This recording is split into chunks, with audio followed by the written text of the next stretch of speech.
Bana Nangaye, du nouveau à Kinshasa, place Yassur, des amoko na immeuble Emma, des arabes normes, standard, international, et Goyamba, Batu Nyonso, en famille, en couple, salon VIP. Et salle à manger, salle de bain confort et magistral et des chambres à coucher, cuisine ya kafou, sécurité ils a assuré, connexion internet illimitée, Facebook, TikTok, WhatsApp et à Ophélie, groupe électrogène 24h/24h. Courant et Kindakate, na immeuble Emma. Notre adresse dans la commune de Kalamou, quartier Yolosi, avenue Balinga, numéro 9. Soyez les bienvenus, immeuble Emma.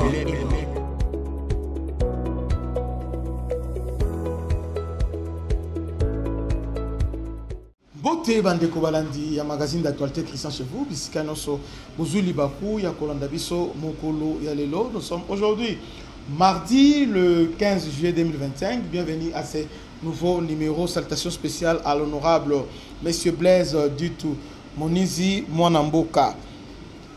Merci pour notre soutien na yo na émission Oyo Christian chez vous. Kabila dans les tourments. Kabila Kagame, coincé maintenant balancer dernière cartouche là-bas. Donc jusqu'à présent, ils ont toujours l'espoir qu'ils vont tout faire pour nous faire capoter deal entre la RDC et les États-Unis. Depuis le moment remarqué le Moko, on parle de Dan Gettler dans tous les médias. Ils ont répété toute la journée d'être Gettler a fait ceci, il a volé, on a été condamné, voilà. On parle de ça, oh c'est Bloomberg qui a publié ça. Bandeko, ce que mon message relais par Bakatuva, Stanley Boujagera, Steve Wemby, relais en boucle, et puis Bazo répéter même mot, il y a un danger, il y a un problème. Alors, Rôle Labisso étant que média, on vient pour éclairer votre lanterne sur certains points. Dan Gettler à Zanani. Parce qu'aujourd'hui, Kabila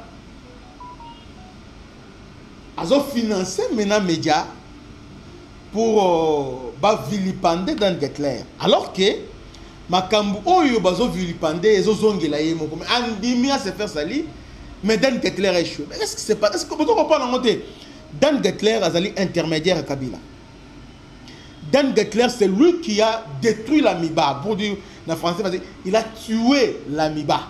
Dan Gettler. On l'appelle le roi du Congo. C'est lui le nouveau Léopoldé. Donc on ne pouvait rien faire au Congo sans Dan Gettler. Tous les actifs du Congo, soit c'est la Chine, soit c'est Dan Gettler. Donc, Kabila a divisé le Congo en deux sur le plan minier. Dan Gettler et la Chine. Ah, Félix Segedoza Mobali. Obi, pour dire Oye Simba, on voit États-Unis, surexcité, Katumbi, Kabila la offensive diplomatique et Simba. Qu'est-ce qui s'est passé? Dan Gettler, des clés. Dan Gettler, hier je vous ai parlé de la Russie. C'est que la Russie a fait, comment par concours de circonstances, la Russie a réussi dans l'Ukraine, ce qui a fait qu'aujourd'hui, les États-Unis battent un poids dans la RDC. Mais avant ça, ce que vous devez savoir, notre pays, c'est le pays le plus riche au monde. Nous sommes dans le monde de l'eau. La matière première, nous avons besoin ici au Congo. Pourquoi Kagame a combattu le plus célèbre dans le monde? Parce que c'est lui maintenant qui était devenu plaque tournante. C'est lui qui vendait tout. Il y a Qatar, États-Unis, Londres. C'est lui qui était dans l'organisme Nyonso. C'est lui qui faisait presque tout. Et Bisso a étouffé Bisso. Donc Kabila, bon, il y a un bongo, c'est l'anime Kagame a réuni sur le plan diplomatique. Et puis tout ça en complicité avec Kabila et Kagame. Dan Gettler, c'est lui le Léopoldé avec Kabila. D'ailleurs, sur l'année article publié depuis Lobby Balobi. Dan Kettler était en association avec un proche de Kabila qui s'appelle Katumbi Mwanke. Je ne sais pas, je peux dire RS Mémoire, je ne sais pas. C'est à vous de conclure. Le tout-puissant AKM, Augustin Katumbi Mwanke. Presque tout ce qu'il possédait, Abano Kabola, donc, nous sommes dans le Katumbi Mwanke. Donc, Kabila Ndimi naye acte de secret. Or, Katumbi Mwanke c'était Kabila. Même des Azolo Bango largement, Solandi, même des Azolo témoigner, on les rencontre même. Allez là pour la Katumbi Mwanke. Mais Kabila Ndimi naye, Balobaki c'est Katumbi Mwanke. Pourquoi il accepte ça? Derrière ça, c'est l'objectif Mogo. L'objectif Mogo va faire échouer l'accord minier entre les États-Unis et la RDC. Pour commencer, RDC a dans un minerai stratégique et belé. Quand on vous dit aujourd'hui que Kabila a vendu les pays, oh non, Kabila c'est un saint, Boboï. Kabila c'est un Rwandais, Boboï. Kabila a tué son père, Boboï. Kabila c'est lui, AFC, Boboï. Kabila c'est lui qui veut prendre vie à Bozoboï. Mais Talasco Kabila lui-même, ce qu'il fait.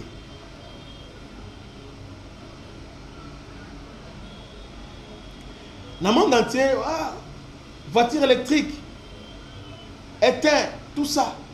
Et autant au Congo.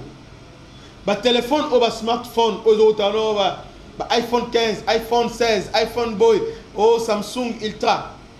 Nous sommes au Congo. Mais curieusement, Congo, j'ai Kabila a bénéficié en Angote. Alors que Kabila a été dans Dan Kettler et aussi dans les Chinois. Donc, dans l'entreprise, on est dans la carte. Maintenant, Félix, quand il est arrivé au pouvoir, à tel mais Congo, Congo va te kala, tu comprends, il était à Monio, tout ça. Encore Congolais, il a contredit 100% vérifié. Effectivement, Congo va te kala. Donc, Kabila te déjà nyonso, même port en profondeur. Donc, tout, il avait déjà tout vendu. Félix, quand il vient, a-t-il pas chinois? A-t-il pas rapport à rééquilibrer la deal avec les Chinois? Malgré ça, les Chinois, ils sont toujours proches de la Kabila. Félix, à l'objet, bon, il faut diversifier les investisseurs. À l'objet, à se tourner vers les Américains. Là, nous sommes en 2019. Alors que l'opération, il faut les gars. Les Américains, ils non. Moi, exactement parce que ndambo mi otikali eza na moko Dan Kettler. Les Américains imposer sanctions à Dan Kettler. Alors Félix a déboulonné le système que Kabila a mis en place. Quand on parlait de Kabila, c'était le système des Chinois et Dan Kettler. À part politique, notre politique, c'est le plan économique. Donc, Kabila et Dan Kettler.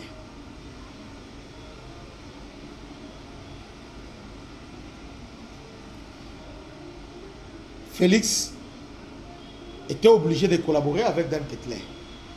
Parce que Dan Kettler va actif, va tekele gisement, de Jekamine, donc, lorsque les Katangais disent que Félix de famille, vous là, vous êtes des sorciers. Alors que Ngoy Moulou, dans une émission de RTNC, ils ont la toile, ils ont internet, alors que Katumbi a acheté actif à Jekamine, 5 millions, il a vendu ça à 200 millions. Et puis Katumbi a assisté à Ngomba, il y a un minéré, il a détruit ça. Donc, il a évalué, Belge a évalué, exploité dans 30 ans, Katumbi a fait ça dans moins d'une année, assez signaux. Et vous dites que, et vous êtes à l'aise quand vous accusez Félix avec sa famille, vous êtes à l'aise. Dan Kettler, attends, on a sanctionné Dan Kettler par l'Américain. Plus tard, Trump a le pouvoir. Félix a le il faut tout récupérer parce que finalement on n'a rien. tout ça na combattre mais toujours gérante. Tout ça toujours gérante. Alors, tu récupérer ni nabiso mususu. Ah Félix a un héros pour Namboka. Bon, tu récupérer maintenant autre maintenant Dan Kettler. Miba tu relancer Dan Kettler Miba. Ah finalement. Bon, ton négocier parce que tu lancer procédure et que temps contentieux avec Dan Kettler ça va te prendre le temps, ton samba ton kendebo. Entre-temps, Congo ndé à coopérer parce que ils ont temps ébélé. OK. Félix a sonné américain pour dire que bon, on vous donne tal lithium ezali, mais il faut maintenant négocier avec Dan Kettler. Dan Kettler le bureau, première condition il faut lever la sanction par les trésoriers américaines. Donc yo Congo bolité au salon. Félix a été assouplir la sanction à Dan Kettler. Mais en contrepartie, Dan Kettler a zong c'est la biso actif nyonso. Oyo pétrolier et aussi donc pétrole à Congo, il y a bassin fleuve, il y a bassin du Congo. Oh, les lois estimés à milliards, de 1000 milliards de dollars. Kabila avait vendu ça déjà à Dan Kettler. Félix a dit, ok. Dan Kettler a posé la condition, ok. Bon, on peut s'en 262 millions de dollars. Pas de problème. Non, 300 millions. Pas de problème. Le gouvernement congolais, c'était dernièrement, je crois en 2022. Directeur cabinet Guilain Nyembwe avec l'avocat Dan Kettler signé officialisé. Congo n'est pas vendre bagangi alors que Félix abandonne qu'on préparer terrain. Félix est un ami. Abandonne qu'on préparer terrain de Yabi Lozo Sala. Yabi Dengeni Aosale Loko Wana. Azo préparer. Ok, Félix avait dit non, Chinois, il fallait tout pour équilibrer. Et Sengeli, un jour, on a besoin de que l'ango soit si avec Garis, avec les autres, et Sengeli, cause à gouvernement congolais, a le même élément représenté. Et Sengeli, cause à Bakti Fignon au Kabila Bradaki, Bazong Selango, na État congolais, et Zong à la Jekami. Le peuple congolais, Katangé, soit disant Katangé. Donc, Namout Oyo a été commis un individu. Namout Oyo a vu à Zong, si on dit non, à Zopillé. Est-ce que c'est normal?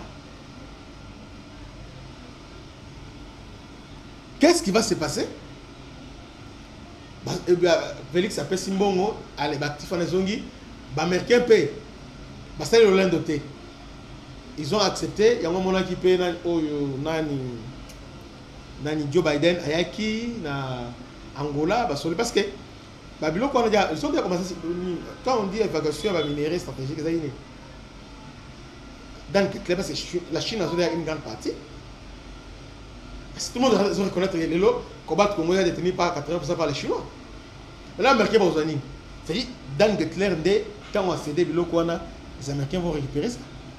Maintenant, pour nous assurer l'évacuation, Basali maintenant, il y a l'obito. Corridor, il y a l'obito pour l'évacuation. Donc, les Américains, ils sont dans la cour depuis Kala. Il y a encore cette affaire, il a dit, oh, ce n'est pas seulement Trump. Mais ils allaient pour l'intérêt. Ça va même la sûreté aux États-Unis. Si vous blaguez, ils ont blagué. Donc, lorsque Dan Kettler a eu, si Mabouana, Congo a récupéré, maintenant Félix a commis une arme contre les Rwandais et contre Kabila. Parce que Kabila voulait vraiment un coup. On avait d'être préparé, tout planifié, comment l'assassiner, comment faire ça, alors que les Américains et les Juifs, ils ont une information. Qui va sauver Tshisekedi? Dan Kettler au travers du service de renseignement à Davos. Les Israéliens, Félix, voilà. Liste en gros, les gens qui sont dans le coup, complot quoi. C'est ça, il est revenu à bandit nettoyage. Donc, Félix, avec maîtrise moko parfait, à bandit d'abord, arrêtez. Oui, colonel Moro, bon, je ne vais pas citer son nom parce que c'est mon grand frère, c'est quelqu'un vraiment que je connais bien. Autant comme on a été, ça me fait très mal. C'est quelqu'un que j'ai à bénéficier de ses services. Quelqu'un qui m'a aimé, moi aussi je l'apprécie beaucoup. On a eu à travailler avec lui, dans des circonstances de tout. Alors aujourd'hui, il est comme il est bon. Là, c'est dans le passé, il y a 20 ans, 15 ans passé, tout ça. Alors, il arrive aujourd'hui, je ne vais pas. Donc, Félix a eu à nettoyer Malène. S'il est là, comme il n'est pas dans le sommet, dans le Oyo, il y a un complot. Dan Declerc a sauvé. Maintenant, les Américains, lorsqu'ils avaient dit Oyo, panique, parce qu'il y avait une guerre à Est, Oyo, les Congolais pensaient que c'était un hasard. C'était un hasard. Kabila a mis en œuvre, il y a plein de balkanisation. Et dans tout ça, avec Bambongo, Cardinal, tout ça, donc, nous avaient préparé, pour nous préparer déjà, ils avaient préparé déjà l'Église catholique maintenant, qu'est-ce qu'il va faire pour préparer le moral aux Congolais. Ils ont dialogue, ils ont mis pour nous préparer déjà comment Rwanda a causé Kiev. Et je vous informe que dans l'Église catholique, nous avons des Rwandais, et Béni. Des gens que nous pensons sont des frères, frères sauté. Il y a des Rwandais, et Béni dans l'Église catholique. Même les gens que nous pensons que ils ne sont pas avec nous. Parce que sont activisme vis-à-vis du Rwanda, ça n'a rien à voir. Il y a intérêt monté, il y a un bon côté. Là, ils ont servi à Bangou. Ils le font en âme et conscience. C'est comme ça maintenant. Félix maintenant a bêti Bango jusqu'au dernier découvert. Il a passé le plan militaire à Zobonga. Mais à quel américain, voilà. Trump. Et là, parce que Trump a spécialisé des conditions. Donc on a dit que Pesanga et Lobo, Yango. C'est votre à réussir. Katumbi Kabila va gagner. Ah, Katumbi est allé même dans la TV5, dans France 24 pour dire que au Congo, 98% il y a déjà où tu vas minérer à sous-té. Le Congo va minérer à sous-té. Et si là, derrière Oetika là, il y a déjà occupé par les Chinois. Félix Aza irréaliste. Discours n'a bien ni naïe à cause des Américains. Ils les ont trompés parce que à Rozango, Wapi, minerai Rozango pour la Américain parce qu'ils savaient déjà que Nabani Nyon sont déjà Bango Bakanga Yango, Chine. Alors Félix avait un plan B. Or, le plan B c'était Dan Declerc. Plan B, Félix a eu Dan Declerc. Et voilà.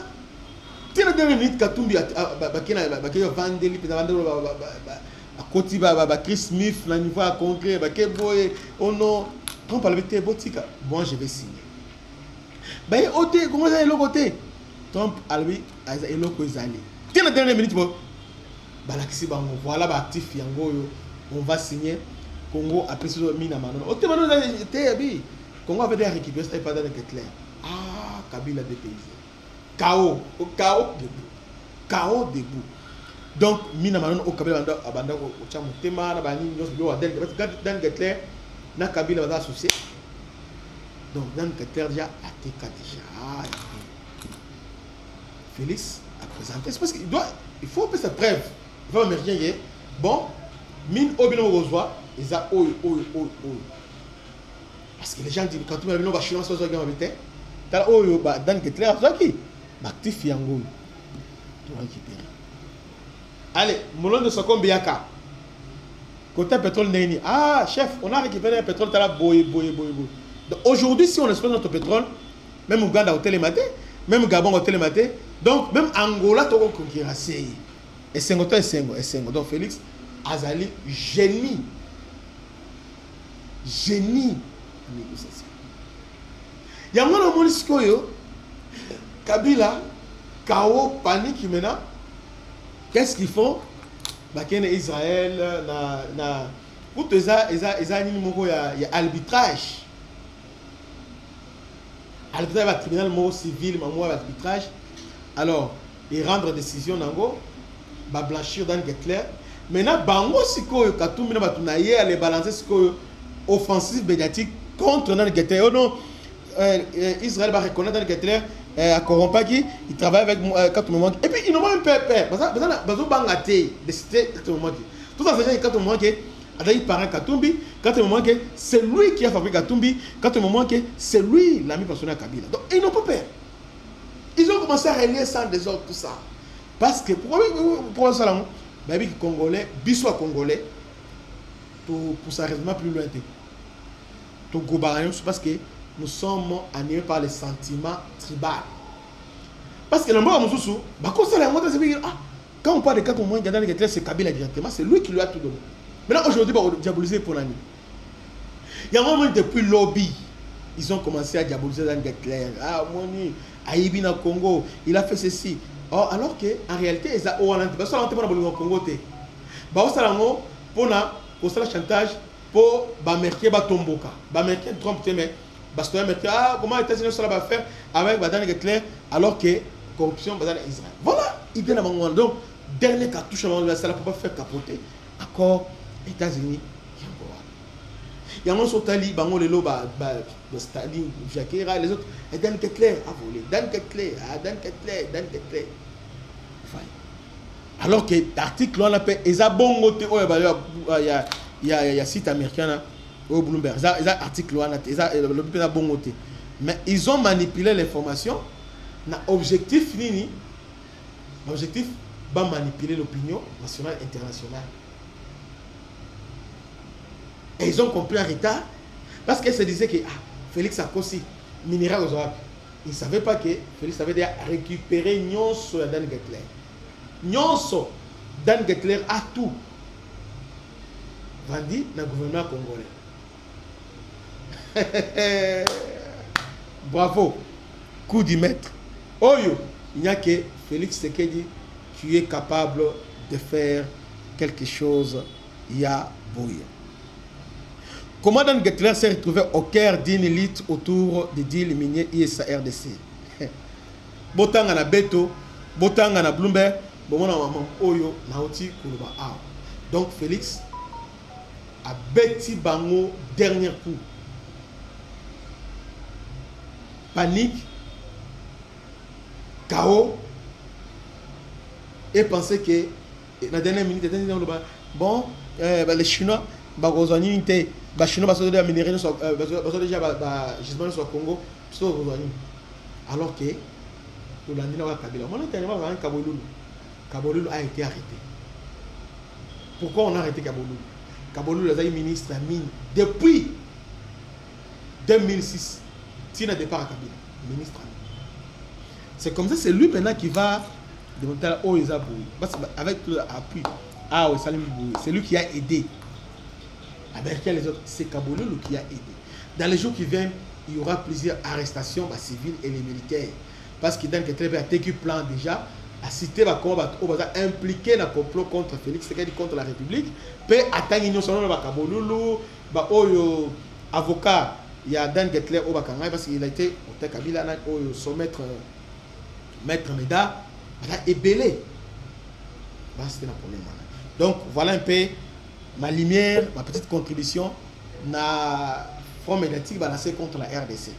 Depuis le biobani mambona au Dan Gettler qui était il y a une lumière anti coupé Sabino. Il n'y a que Christian chez vous où il y a coupé Sabino. Bah, information, il y a qualité, il y a beau. Que Dieu vous bénisse, c'était votre ami serviteur, l'émission Christian. À la prochaine, ciao. Maman Nangaye, du nouveau à Kinshasa, place Yassur, les Amoko na immeuble Emma, et ça là-bas norme, standard, international, et Goyamba, Batu Nyonso, en famille, en couple, salon VIP. Et salle à manger, salle de bain confort et magistral et des chambres à coucher, cuisine ya kafou, sécurité, ils ont assuré, connexion internet illimitée, Facebook, TikTok, WhatsApp, et à Ophélie, groupe électrogène 24h/24h. Courant et Kendakate, na immeuble Emma. Notre adresse dans la commune de Kalamou, quartier Yolosi, avenue Balinga, numéro 9. Soyez les bienvenus, immeuble Emma.